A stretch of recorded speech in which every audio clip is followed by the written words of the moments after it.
Hello again. I have remarked before that we all know that men and women are different, not just physically, but also psychologically. Men tend to be more aggressive, more interested in competing and establishing dominance than they are in cooperating and seeking consensus. These qualities are very good on battlefields and in espionage or police work, such as dealing with riots or dangerous criminals. Less so where a delicate and sensitive touch is called for, perhaps. In Britain, though, there had been a mad rush to ensure that half of all top posts in the Army, Air Force, Navy, and Police are given to women. This has, by and large, been disastrous. The recent incident at RAF Brize Norton shows us exactly what has gone wrong with the place since the feminisation of our Air Force has gained pace in recent years. After some saboteurs, possibly foreign, entered the base and damaged aeroplanes, which are vital to the defence of this country, questions were asked about how it was possible for these characters to gain access so easily to an important airbase, even bringing with them electric scooters and converted fire extinguishers. They possibly have got those things over high wire netting topped with barbed wire. Well, they didn't need to. Parts of the perimeter, RAF Brize Norton, were protected only by 6-foot high wooden fences of the kind we have in our back gardens. Gaining entry was a doddle. Who was responsible for this lapse in security? Actually, we know, because the RAF website carried a piece about Brize Norton a couple of years ago, to which I give a link in the description to this video. It is headed Rainbow Crossing unveiled at RAF Brize Norton and tells of a new road crossing at the base painted in rainbow colours that was unveiled there in March 2023. It may be seen in the thumbnail to this video.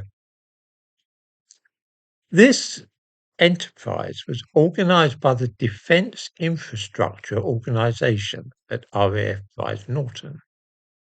This is the body responsible for fences and security at the base.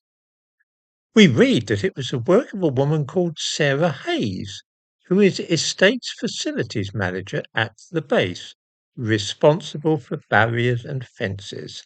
She says, "As a member of the LGBTQ plus community, I am very proud to see this project completed and unveiled on the 31st of March, which is Transgender Visibility Day. The Rainbow Crossing has strong ties with the LGBTQIA community, but over the past 3 years it has also become a symbol of thanks to emergency staff during COVID. It serves as a reminder of the progress within the MOD and its stance on making the armed forces a more inclusive and accepting environment. I am exceptionally proud of all involved. I promise that I'm not making any of this up. Go on, click on the link I give and read it all for yourself." Here is a senior figure at RAF Brize Norton, whose role is defence infrastructure, and instead of making sure that there is enough barbed wire to keep out intruders, is fooling around with rainbow crossings in the cause of making the RAF more inclusive. Surely her boss might have said something about this, reminded her of what she really ought to be up to, instead of getting a new crossing to celebrate homosexuality. Well, her boss would be another woman, Group Captain Louise Henton, whose background before taking command of Brize Norton was in human resources. Again, I'm not making this up.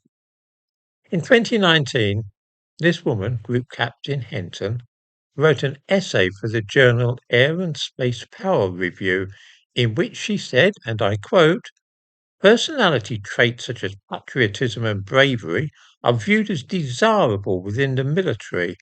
This often encourages overt masculine behaviour among its members." Apparently, this is a problem for inclusivity.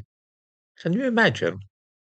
If only we could rid the RAF of patriotism, bravery, and masculinity, it might become a more inclusive and accepting environment. This same creeping process of making organisations less masculine and patriotic and a little more feminine is what has reduced this nation to what we are now seeing, which is, I confidently assert, not a patch on how things used to be at one time in the Army, Navy, and Air Force, say nothing of MI6, who have incidentally just appointed a woman to head the Secret Intelligence Service.